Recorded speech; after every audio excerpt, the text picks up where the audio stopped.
Hey guys, I'm Rich from NeoWin, and today we're unboxing the OnePlus 8 and the OnePlus 8 Pro, as you can see from the stacks of boxes around me. And anytime there's a OnePlus launch, they send out these media kits, and as you can see, there's quite a bit here. OnePlus really does a lot. So each one of these boxes, one's for the non-pro, one's for the pro. Usually I just get one because usually only one is available in the United States. For example, the OnePlus 7T came to the United States, not the 7T Pro. Before that, the Pro came to the US and then not the non-pro. Things are a little different this time, and I have a feeling that has to do with pricing because it starts at $699 now, right? Remember, OnePlus was the flagship killer. It's not really the case anymore. Now it's really just a flagship. You know, when the OnePlus One came out, it was $350 and it had the Snapdragon 800, you know, top of the line specs. Maybe it was an 801 at the time. I don't remember. But, and that's what I'm talking about with pricing, where, you know, you have that $699 is still a high tier, and then you have the $899 for the Pro. Things have changed a lot. Phones have gotten more expensive, and then, of course, it's even more expensive this year because Qualcomm Snapdragon 865 requires a separate purchase of a 5G modem. You know, but the thing is, back then, in the OnePlus One days, you weren't getting the best phone.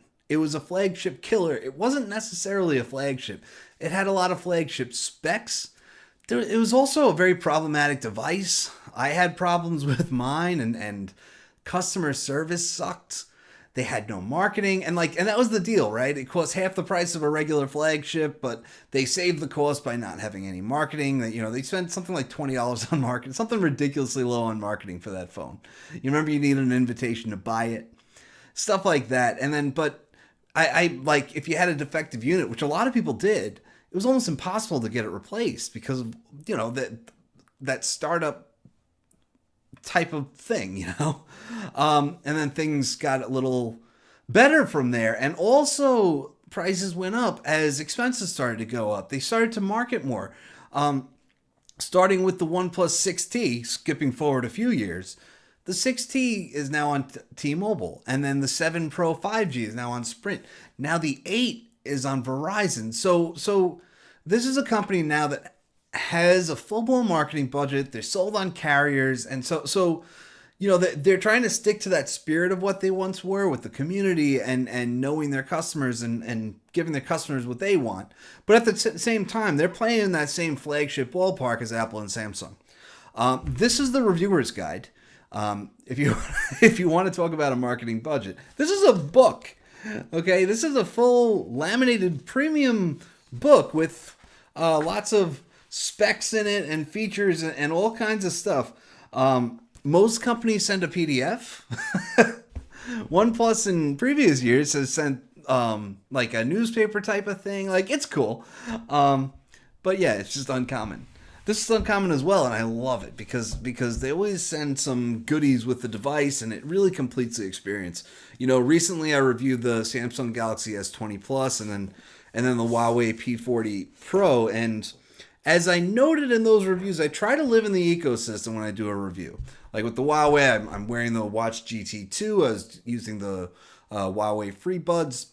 Samsung, I was using Galaxy Buds and Plus, and I was wearing the Galaxy Watch Active 2. So the fact that OnePlus sends its accessories along is super helpful because now I can wear I assume that there are Galaxy Bullets Wireless Z earbuds in here, but we'll find out. By the way, you can see it says Never Settle on here with a little plastic sleeve, and it kind of, yeah. Never Settle is still their slogan. It has been since the beginning. You don't hear flagship killer as much because, again, it's not really the killer. So this is cool. All right, we've got a couple cases. They always send a couple cases along. The sandstone bumper case, cyan, and then the carbon bumper case. Now, this is cool. This is really cool. Sandstone has been a texture that OnePlus has used since the very beginning. It's almost like a trademark for OnePlus, and it's always been a black color. You remember the OnePlus One? By the way, I had a lot of bad to say about the OnePlus One, but I love that phone. I had the bamboo back and everything, but it shipped with sandstone was the main one. And so now they're doing this cyan sandstone, which is really pretty. Yeah, it looks nice. And I take it out of the box because I do plan on using it. And then we've got the phone here. This is the Plus. Let's see. Oh, it is Glacial Green, which is going to be a similar color as the case. So there are not Bullets headphones in here, which is fine. We'll leave this out. I do have the Bullets Wireless 2 from last year, which was a great product. But what's cool about the Bullets Wireless Z is that the battery lasts longer. Not that 14 hours wasn't long enough, but now it lasts 20 hours. Supports warp charge, so you get 10 hours in 10 minutes. And it costs half the price. It's only $50.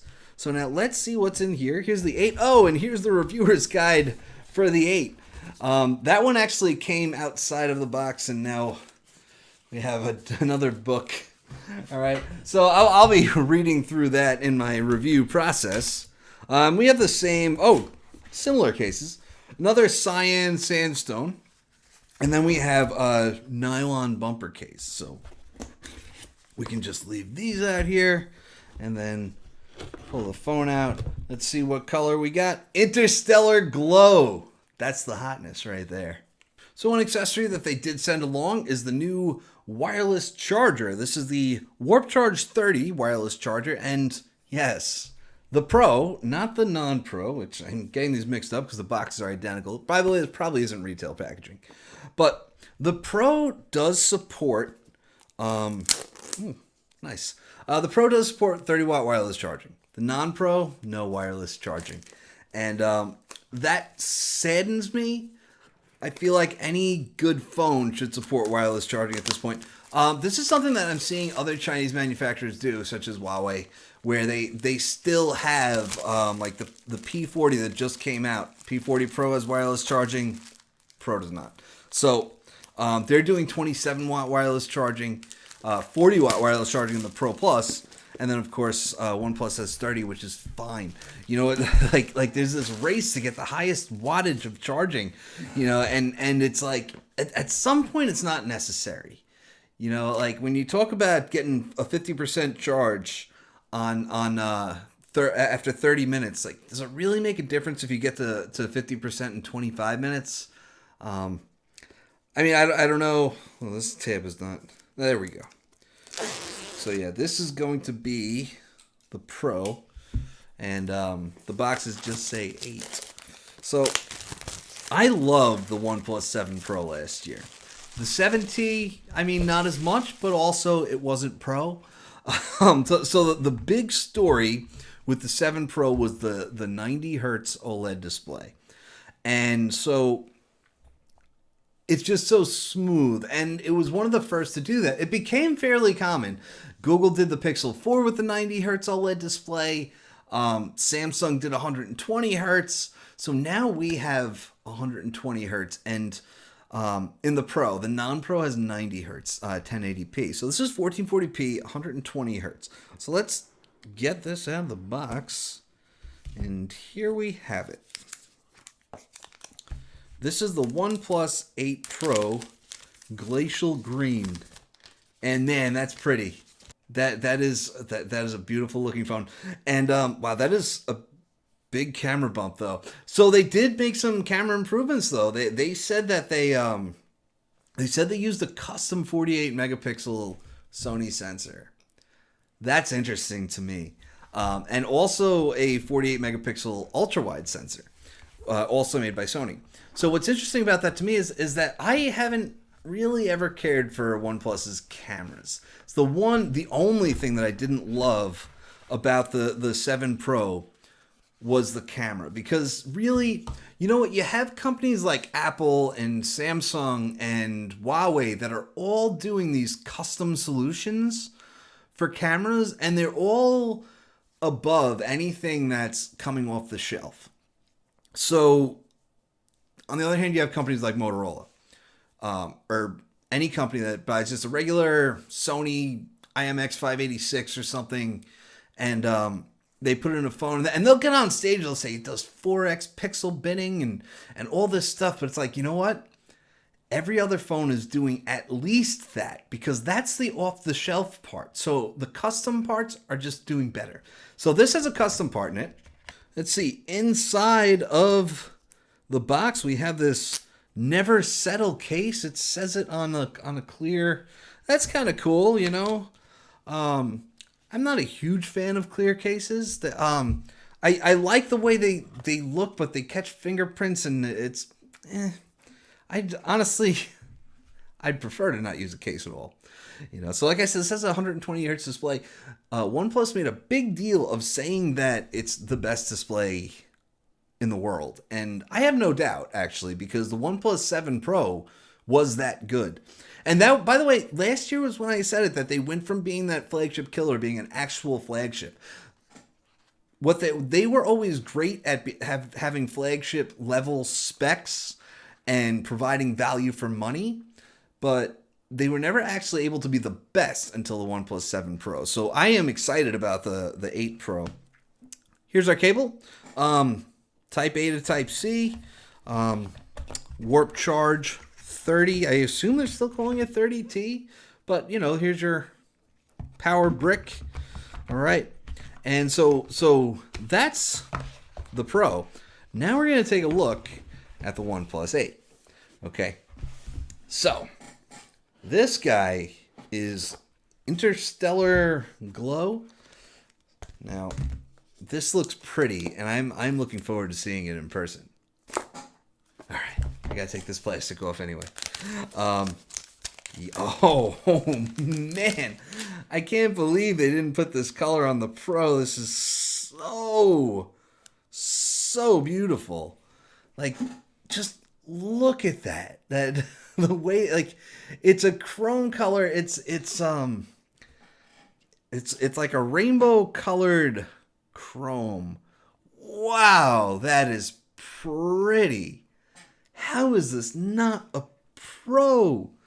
That is wild. This is the best. I mean, they're both lovely. Gotta say, I love them both, but like, this is just the winner. It's gonna collect fingerprints, I'm sure. This one probably won't, because it's more of a frosted color. But you can see that on the cameras, there's a much bigger camera bump on the Pro, and of course that's higher end camera. You can also see there's a quad camera on the Pro, triple camera on the non-Pro. You know, I don't know that you're losing anything. Like, this might be the winner here. Remember, this is the $699 phone. This is the $899 phone. And then, of course, if you want to bump up the storage, this is $799. So you're also 90 hertz, 1080p, or FHD plus is what we're calling it now, because screens are bigger. And then 120 hertz, 1440p. Both have Snapdragon 865. Both have 5G, sub-6 5G, unless you're buying the model from Verizon. Now, that one is called the OnePlus 8 5G UW, which is ultra-wideband, and that supports both sub-6 and millimeter wave. Everything else, just like Verizon gets those exclusive units. There's no surprise there. They did it with the Samsung Galaxy S20, which is sub-6 for everybody except Verizon. Not the Plus or the Ultra. The Plus and the Ultra support both on every model. But also the LG V60 is sub-6 unless you get the Verizon model, which then it supports both. So just take a quick look. Same stuff in here. Here's our cable. Here's the power brick. And I am going to use this because warp charge, and this is one thing I don't like, is that they don't use power delivery. This is a proprietary charging standard, which means that to get that fast charging, you need to use OnePlus's charger.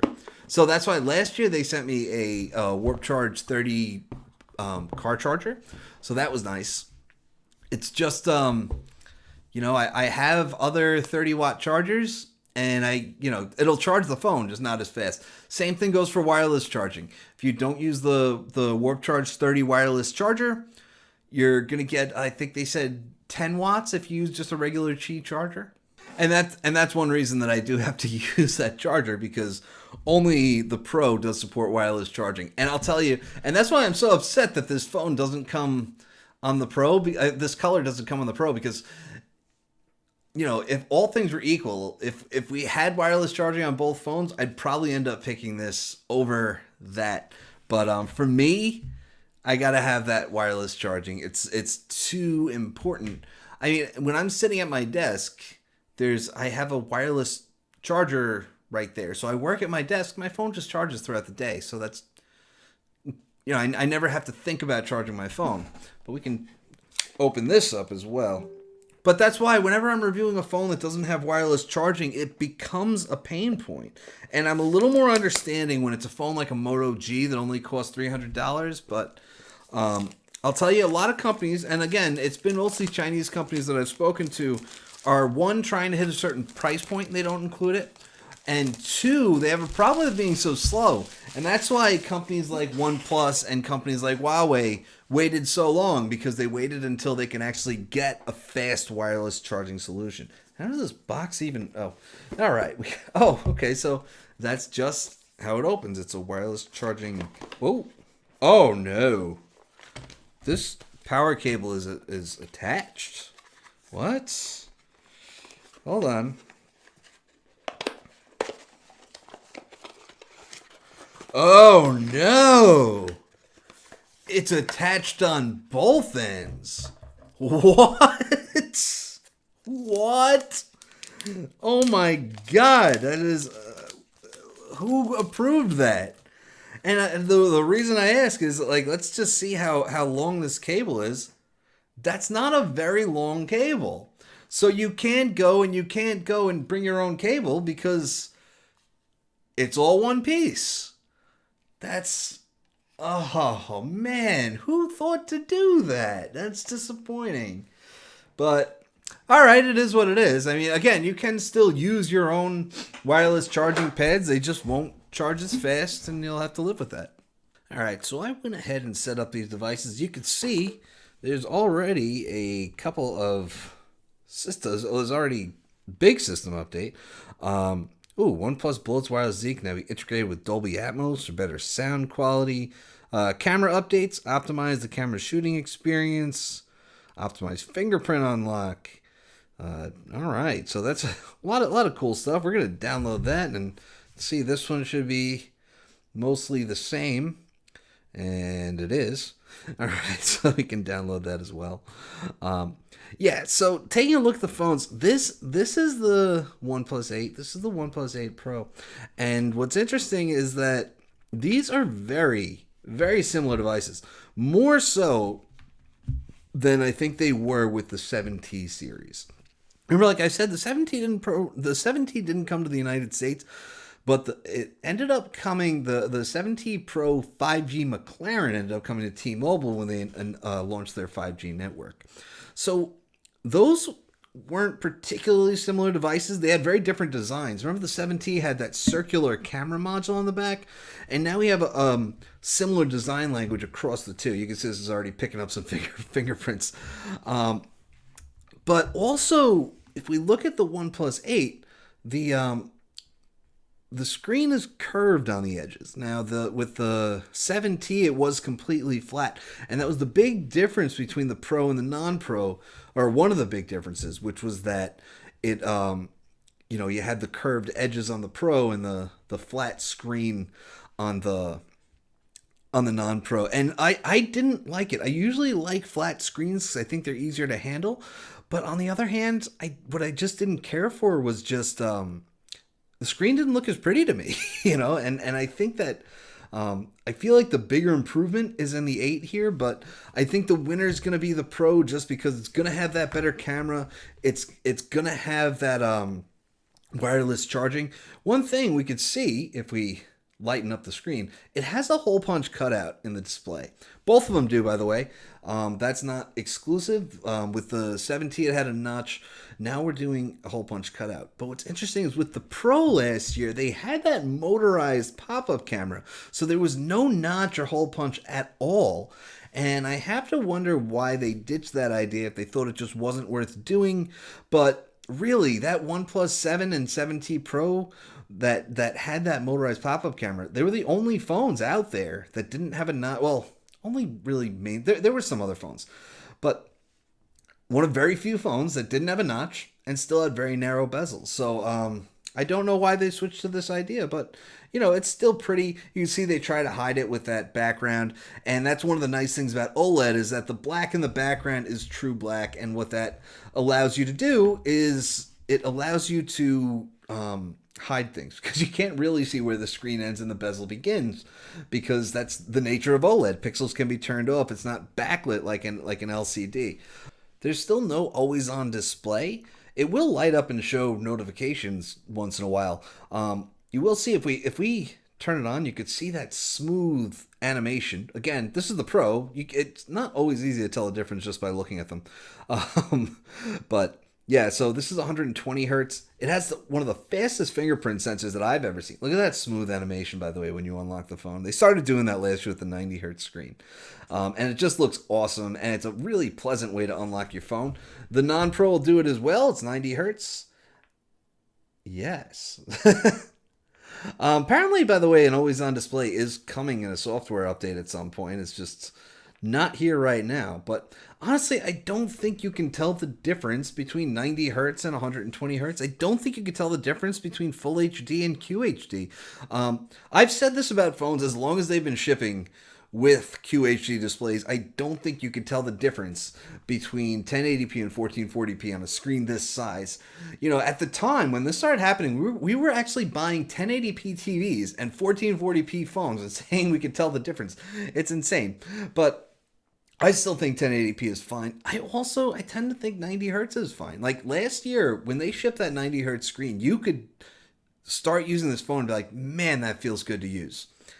And then, And I don't know. I'm just saying I don't know if there's a real benefit to 120. Okay, so couple things. Like I said, apparently that always on display is coming. If we look though, we do have dark mode, which is always nice.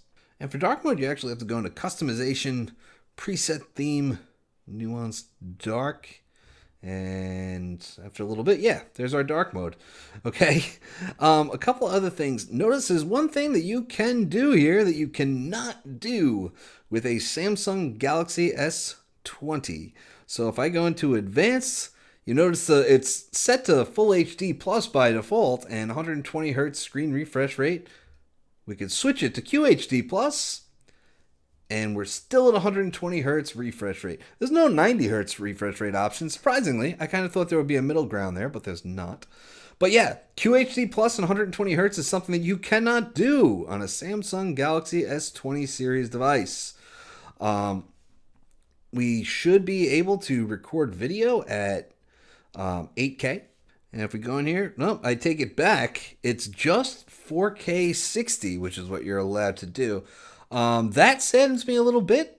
8K video recording is something that was a feature unlocked by the Snapdragon 865, and I'm surprised. OnePlus has always kind of been at the forefront. Remember, they were one of the first to do kind of real innovation in video recording resolution and stuff with the OnePlus One and Cyanogen mod and stuff like that. Same thing is going to be the case over here. Obviously, we want dark mode because only savages use light mode. By the way, if you use light mode, I'm just messing around. Put it back to nuance dark. For me, for this reviewer, it's the way to go. But yeah, so we go to, and we'll see the options over here. Advanced. Screen refresh rate is 90 hertz. There's no resolution option because this is a full HD phone. So it's just 90 hertz or 60 hertz, and those are your options. All right. But yeah, so this phone, both of these phones are winners. I really like the Pro just because it has the wireless charging. I know I've said that a bunch of times already. All right, guys, that's about it. I'm not sure exactly how I'm going to do this because I do have to review two phones at once. And, man, those fingerprints, I do have to review two phones at once, so I'm probably going to do one week and then one the week after that. And not sure which one I'll do first. I do love them both, and the color is what really knocks it out of the park for the OnePlus 8 for me. But the wireless charging does it for me on the Pro. So yeah, although I gotta say, this isn't picking up fingerprints. This absolutely is. So yeah, there seems to be pros and cons to each. I don't think that it's a miss to go for the lower price OnePlus 8. The most important thing for me to test is going to be the camera, that custom sensor that OnePlus talked about, because that's a big thing. Like if you're just using an off the shelf camera part, it's not good. It's not going to be any better than what we're seeing from everybody else, and it's going to be a lot worse from the very popular phones that we see from Apple, Samsung, and Huawei. So that's like the one hurdle that they really do have to jump over with this phone, in my opinion. And also, wireless charging. Did I say wireless charging? Absolutely. So that's it. You'll be hearing more about these over the next at least 2 weeks. Hopefully, maybe I could do one review in a week and one review the week after that. We'll see. So that's it. I'm Rich Neowin. Have a great night.